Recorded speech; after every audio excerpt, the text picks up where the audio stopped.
Ladies and gentlemen, welcome to Bleakheaven. I'm your host, the Birdman, and today with us we have Mr. Kirk Smalley with Stand for the Silent. How's it going, Kirk?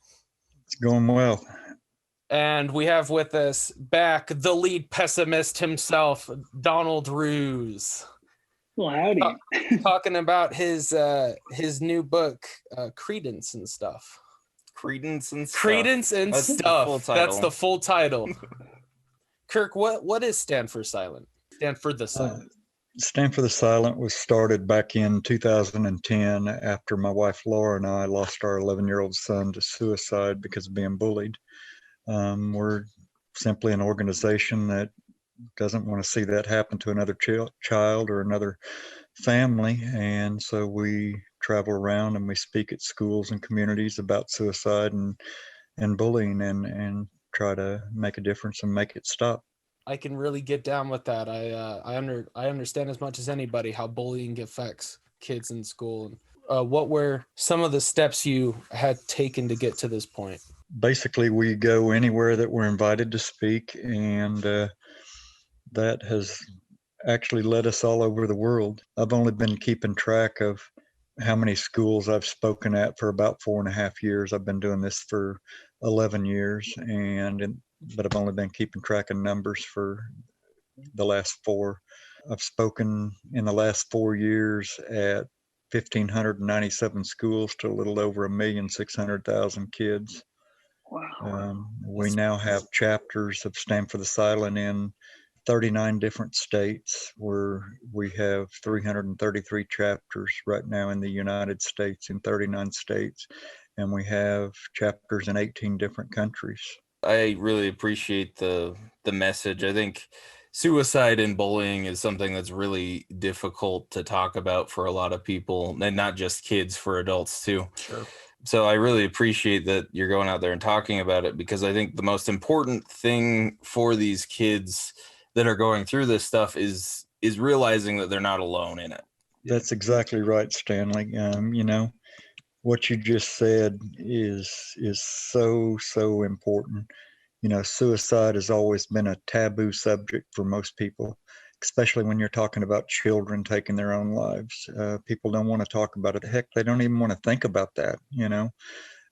We have lost, in the last 7 years, I have a list of over 66,000 children that we've lost in the United States to suicide because of being bullied. It's the second leading cause of death in our young people in America now, second only to car wrecks. On that list of 66,000 kids, the youngest one I know of was 6 years old. Guys, when we have a 6-year-old child taking their own life, it's way past time that we do whatever we can to make that stop. And we have to let these kids know that they're not alone, that they're not the only ones that have ever had those thoughts, and that we can talk about it. We can talk it out. We don't have to act it out. Another amazing statistic in our country right now is that 1 out of every 4 children will actually have a plan on how they would take their own life before they graduate from high school. 25% of our kids have a plan on how to do that.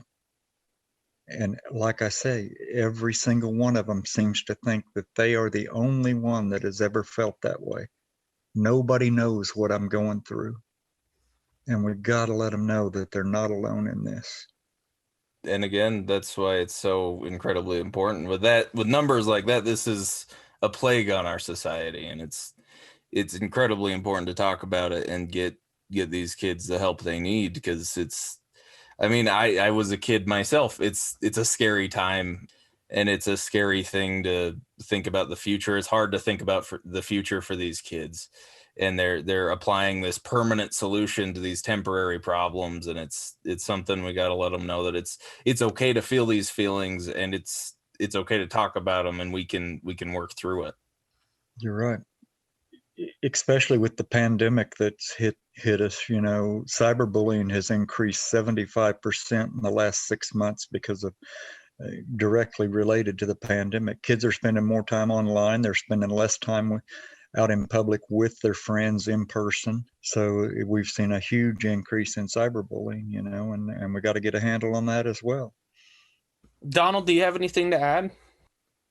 I just want to say that I really appreciate Kirk and his organization. Stan and I had an opportunity a few months back, I think just about a month back, to talk to him and say that as well. But it's incredibly important that kids have something to hang on to. And I think it's just so cool that you've been able to give that to so many students and visit so many schools. Thank you, Kirk. Well, I appreciate what you're doing, Donald. I don't know if you guys, can I let the cat out of the bag about our collaboration? Yeah, we please can do. talk about it. Okay. Okay, I didn't know if I was allowed to or not. You're fine. This you know, is kind of a debut for it, I think. Well, Bleakhaven and Heaven and us are Stanford Asylum are kind of collaborating on a little project, and we hope that it helps spread our message and helps save a lot of kids. Donald is a key figure in that. I'm excited to see what they come up with on this. When I was a kid, I collected comic books.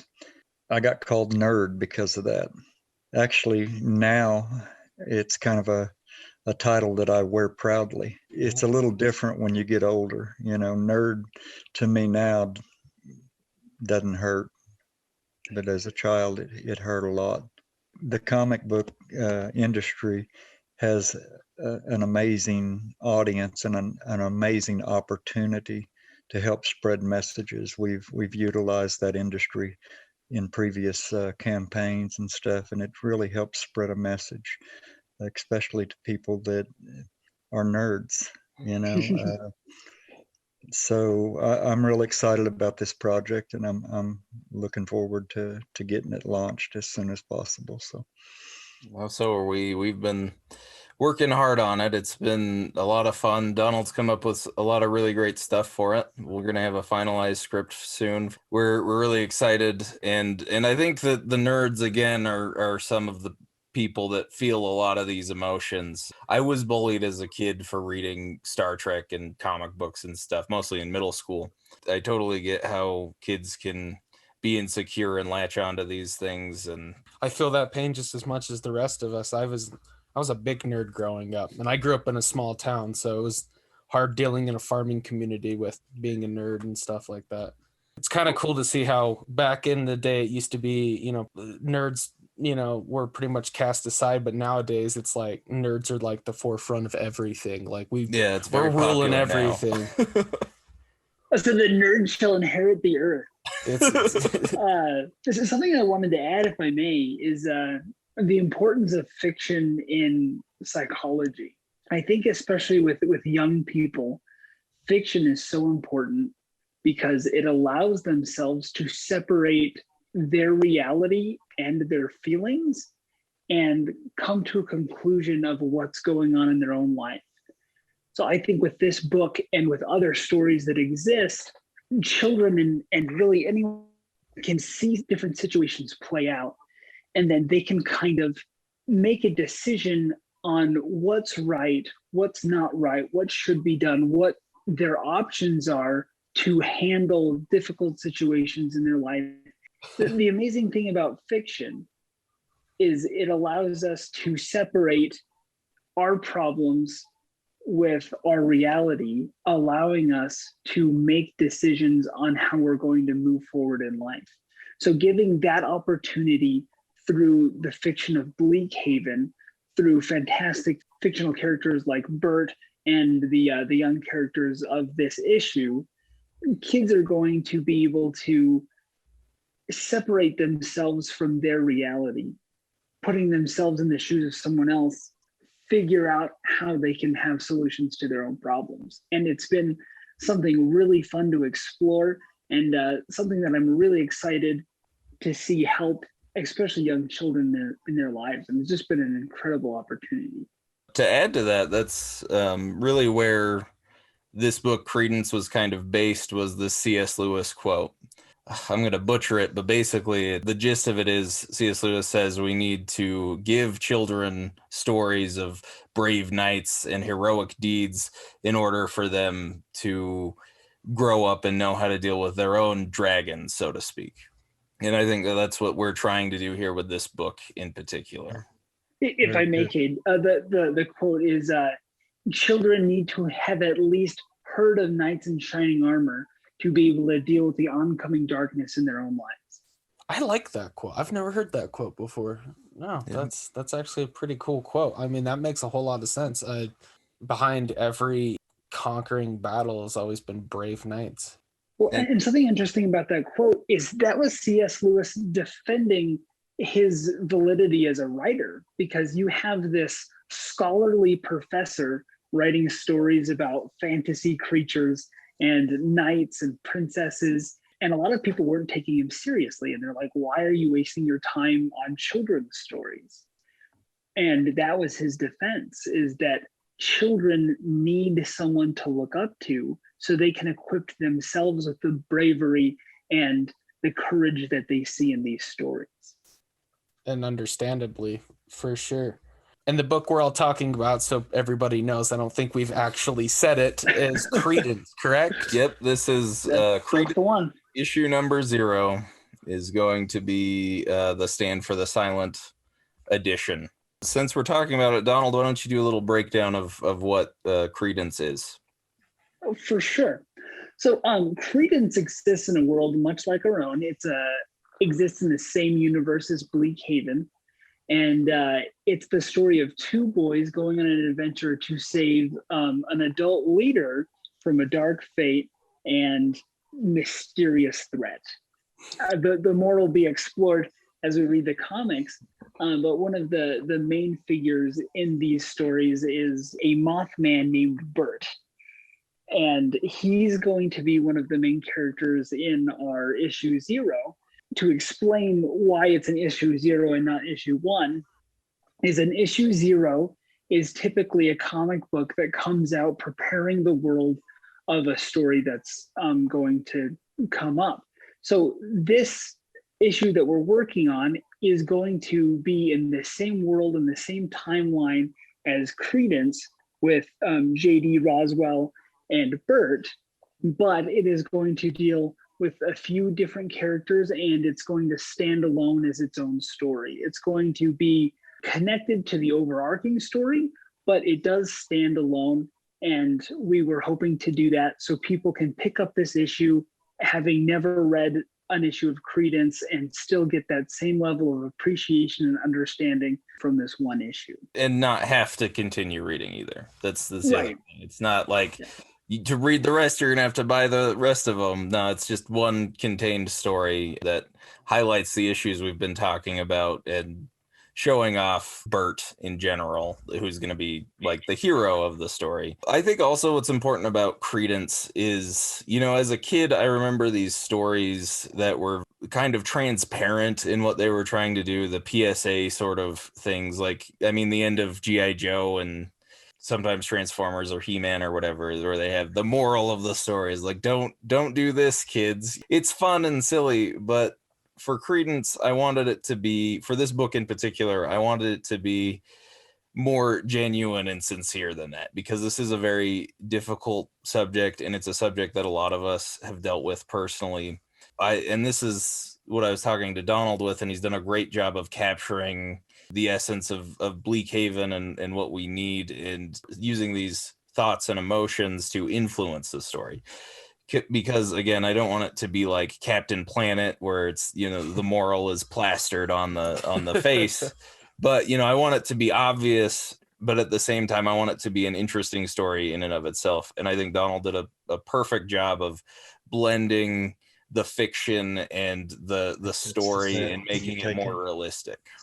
And just to kind of give a window onto what the story's like, so we're going to see Bert interact with two different people. There's an imminent threat in a fun fantasy kind of way. It turns people into kind of these shadowy figures, representing kind of the darkness that everyone struggles with in life, regardless of your standing in life. Everybody has negative feelings, negative emotions, and sometimes those negative emotions get the best of us.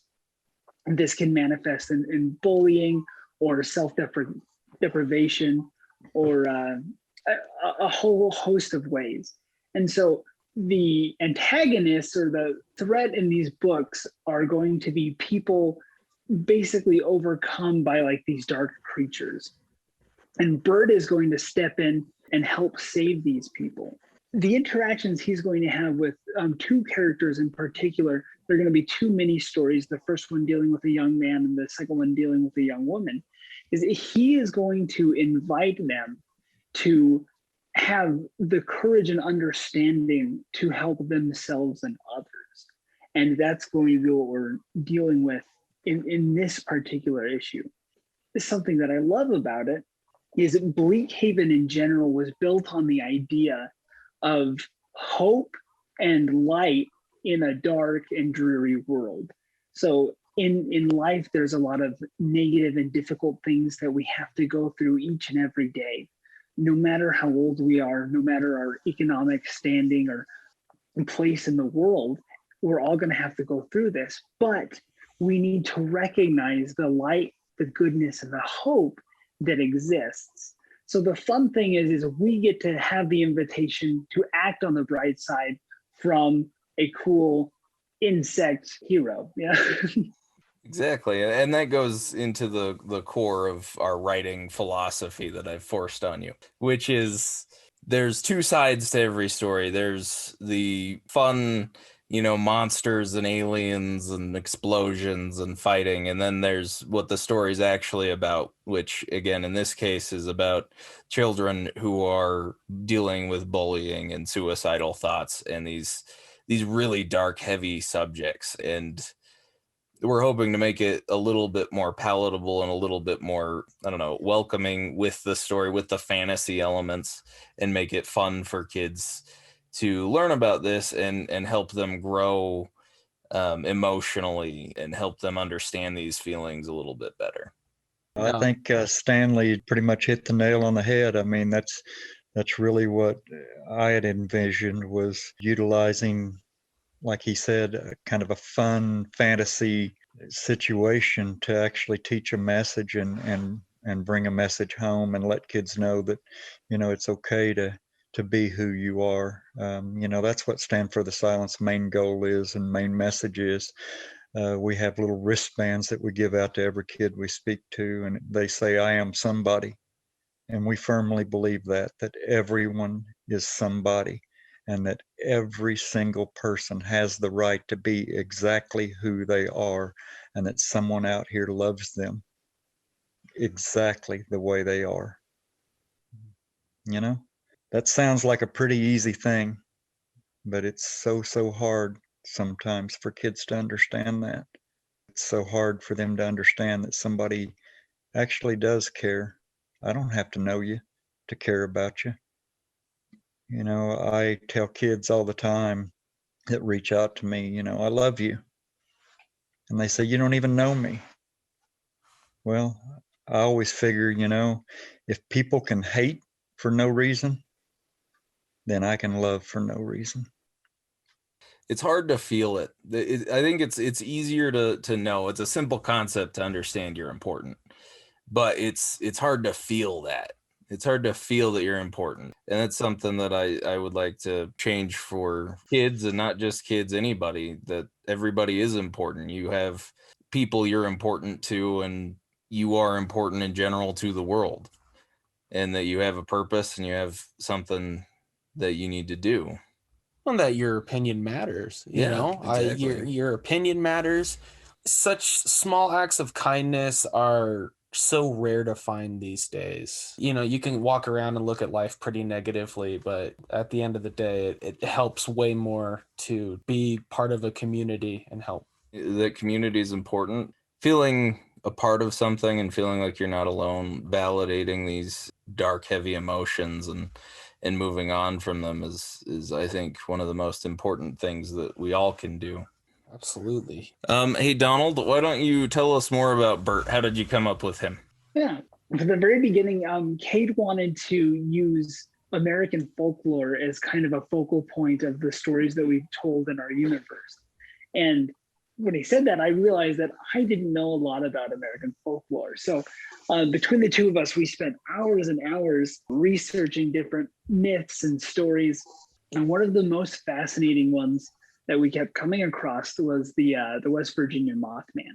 the idea behind the Mothman is one of the main versions is that he's an omen, right? People would see him and he's like a 6-foot behemoth creature with big red eyes, and he typically showed up right before catastrophes, one of the biggest being a collapse of the Silver Bridge that killed quite a few people.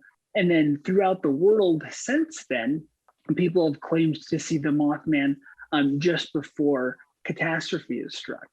And from a fiction kind of action-packed superhero idea, I was wondering, it's like, what if you look at it from a perspective that the Mothman is a hero, right? Namely, like a superhero. Superman, for example, is usually always going to a disaster, right? So if you paired Superman with each disaster that he was present at, you could say that maybe Superman was an omen or a cause of certain catastrophes. So I'm like, what if the Mothman was just at a location that a catastrophe struck because he's trying to prevent that catastrophe? And from that idea, we kind of took off with it. We really fell in love with the idea of a character who, for the world at large, people kind of see as a bad omen or taboo, but in reality is just trying to save everybody. He just happens to be in the place where disaster strikes all the time. From that idea, we really were able to push forward and do a lot of study into like Native American mythology of moths and that kind of idea, which developed to Bert being kind of this prehistoric, not like dinosaurs, but just kind of like this being who's been around on Earth for a very, very long time, preventing the end of the world. So like every time that the world was going to end or a disaster was going to strike, Bert was probably there helping it not happen. And we've kind of given him a sort of like the fun uncle personality, where he's not serious all the time and he's kind of a jokester. I'm really excited for everybody to read this character and hopefully fall in love with him like I have, especially since we have this towering, strong insect creature named Bert. Originally, I had come up with a concept that our heroes were going to find like a village of Mothmen, and they were going to be like these tiny sort of pygmy creatures, and they were all going to have like fun names like Fuzzbert, Buzzbert, and we eventually decided against that. But I fell in love with Bert at the end because it's such a silly name for such like an action-packed, exciting hero. It's fun, and I think Bert is a fun concept in general because I do really like the idea of somebody who looks like a monster. Obviously, we have a lot of monsters in Bleakhaven, and not all of them are actual monsters. Some of them are actually good-natured, like the Skullivan. And Bert kind of goes along that category where he's this large, inhuman creature, and people are scared of him, and they think he's some sort of monster coming to eat him or destroy things. But he's good-natured at heart. It kind of reminds me of Spider-Man and his relationship with the Daily Bugle sort of thing. How everybody in the Daily, how J. Jonah Jameson hates him. He's the menace. Yeah. So that's kind of the way I view Bert. Is he's just trying to do his best. He's trying to do his job. He's trying to help people, but at the same time, he has this terrifying presence, but also a kind of a silly presence too. Because at the same time, he's an insect man and he's kind of funny looking as well. So I think that's, again, something that I really liked for the Stand for the Silent, because I think a lot of kids are insecure about the way they look, and they feel like, oh, I look like, I'm fat, I'm skinny, I look dumb. It's the looks can be deceiving thing. So I really like Bert for this to kind of help show kids that it really doesn't matter what you look like. It matters what you act like. Let me give you guys a little real life example or two of a Bert. Okay.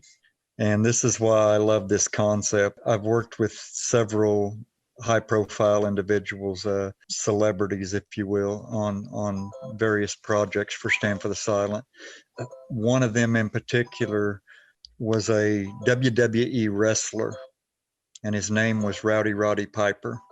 One day I had a phone call from an individual named Roddy Piper, and I knew who he was. I'd watched WWE growing up, and he said, "Mr. Smalley," he said, "I heard about what you do and why you do what you do."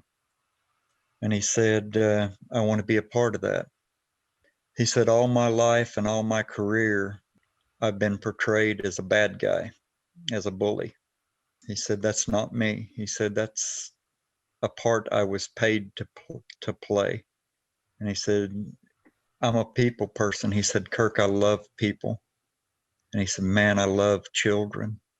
And he said, "I don't want to go to my grave being remembered as a bully." He said, "I got to get involved with Stand for the Silent." And I said, "Come on." I said, "Let's work together. Let's do whatever we can do to save babies." And he said, "I'm in." He said, "I'm all in." He said, "I will do interviews, whatever. I'll spread your message everywhere I go." And so he did several TV spots for us. I was actually doing a presentation in Iowa on a Saturday when I learned that Roddy had passed away. I miss him so much. He was a huge voice for Stand for the Silent. I've met him several times. My wife and I simply adored the man. He truly loved people. He was always wearing his Stand for the Silent t-shirt when he was traveling. He was just an amazing man. This is the epitome of Roddy Piper. He always had that smile on his face, you know. I had another Bert moment with another individual. His name was Tiny Lister. I don't know if you guys know who Tiny Lister is. If I tell you who he played Debo in Fridays. Y'all recognize that? Oh yeah. Well, everybody knows Debo in Fridays was a bully, but he did the same thing. He said, "Man, I got to get involved." He said, "That ain't me. That was a part I played." That kind of thing makes me kind of wonder sometimes, are bullies really bullies, or is that just a part that they're having to play? Is that a defense mechanism? Is that something that they feel like they have to do? Bert kind of falls right in there with, he may look like a bad guy. He may, have a few quirks here and there, but ultimately he's got a good heart. And, a lot like Roddy and Tiny Lister, they've got good hearts. And if we dig deep enough, I think we can find the good in pretty much anybody. And I Kirk, agree. I absolutely love that. I'm sorry for cutting you off, Kate. I just wanted to mention that in the first story that's going to be in the issue, we actually touch on that subject. So the young man is being bullied, and then the bullies themselves are overwhelmed by these like shadow creatures. Bert comes in and saves the main character, and then Bert tells the main character that we're going to go save these people. And the young boy's like, "But why?" He's like, "These people don't deserve saving." And the main point of the conversation, I hope I didn't just spoil the story for everyone, but I think actually reading it's going to be more impactful than just talking about it. But he invites him to rescue these people that have been causing him pain, because he reminds him that we're all capable of darkness and we're all capable of hurting other people. But that doesn't mean that people who are guilty of that are beyond saving or not worth saving. Awesome. I think a lot of bullies bully because they're insecure about things. They have their own issues and they want to validate those issues, which there's nothing wrong in wanting to validate your feelings, but they go about it by making other people feel the way that they feel, which is the wrong way to validate it. But I think that, again, if you look deep enough into pretty much anybody, there's some good to be found, and people can change. Bullies can change. That's very, very true, Stanley. A lot of times I've always believed that what you accuse others of can sometimes, more than often than not, you're guilty of. I see that a lot. People are saying, well, you're such and such and so and so. And in reality, it's them that's feeling that or acting that. My dad's actually a lawyer, and he one thing he told me is whenever one of his clients, when he's doing a divorce case, whenever somebody's accusing the other person of adultery, 9 times out of 10 they're the ones that are actually have been adulterous. And I think that's incredibly true. I think, again, that projection happens a lot these days. Well, I'm excited to get this in the works and get it kicked off. You guys just know I'm backing you 100%, and anything I need to do to help make it happen, you let me know, and we will make that happen. I can't wait to meet Bert. Well, we're actually going to get a cardboard cutout of Bert, about a 6 foot tall picture of Bert. Nice. So we can go get pictures. We're getting events underway. Cassie, my wife, has been working diligently on getting us several venues. We've turned this into kind of a big campaign sort of thing. We've got some events coming down leading up to one big event where there's going to be vendors and food and face painting for kids and all sorts of stuff. We're hoping it's going to be a fun time, and we're hoping to get this book funded because, again, I believe it's important, and I think we're doing good work, and Donald's doing good work. We're excited to help Stand for the Silent and help kids in general. Absolutely. Looking forward to this event. Credence coming to a Scholastic Book Fair near you. Maybe. Hopefully. If any listeners would like to support the book, there'll be a link in the description of this on YouTube or in our anywhere you listen to podcasts, where you can go and support the book directly on our own website, or you can go to Stand for the Silent and find out different ways to support there. Because, again, I just want to kind of touch on, before we end, how we kind of ended up here. I remember my wife and I were leaving a store here in Salt Lake, Utah, and there were some people who approached us with the Stand for the Silent booth outside this store, and I was like, I'm always hesitant when salespeople or anybody come up to me. I'm like, I don't know, I got things to do, that sort of thing. But we listened to them, and we really enjoyed the message of bullying and suicide prevention. And Utah especially it's a really hard place for kids with suicidal thoughts and feelings. It's really hard to talk about this kind of stuff openly. So we talked to them a little bit, and I said, well, do you have an office downtown? They said, yeah. And so I tried to find their office downtown, and they didn't. And so I ended up messaging the Stand for the Silent online, asking if I could get some contact information. And it was actually Kirk who responded to me. And we found out it was a marketing agency that he had hired. But from there, we kind of just kicked it off. I just said, I want to get involved. I want to do something. And I think that's the important thing for me is right now I don't have a lot of money. I don't have a lot of things to give from a monetary perspective. And so I'm really grateful that I have the opportunity now to give something to Stand for the Silent and for these kids that's skill-based and time-based, that I can give my skills and time to create this and help make this book. And I really appreciate Kirk's support in it. And I'm incredibly excited to move forward with this and to see where it all goes. Stanley, money has never meant anything to me. It really, truly hasn't. What means anything at all to me and anymore in this life is people's hearts and their caring. I know that the emails that we've exchanged, the phone calls we've had, the Zoom conference calls that you and I and Donald and Cassie have had, I feel your heart, man, and I see it. And that means more to me than anything in this world. I know that you're an individual, and Donald is, and Cassie is, and I'm guessing if Birdman there is sitting next to you, that he probably is too. You guys are caring individuals that care about other people and especially children, and that's what means something to me. Is your guys' hearts and your willingness to do whatever it takes to help save babies, because you guys realize that someday it may be your child or your grandchild or a great grandchild, someone you never even get to meet, that what we're doing is going to impact and maybe possibly save their life. from doing what my son did. And, you know, if we all just had that kind of heart, just think of the kind of world we'd have. I appreciate you guys more than you'll ever know. Just know that. And I support 100%, 110% what you're doing. Thank you, Mr.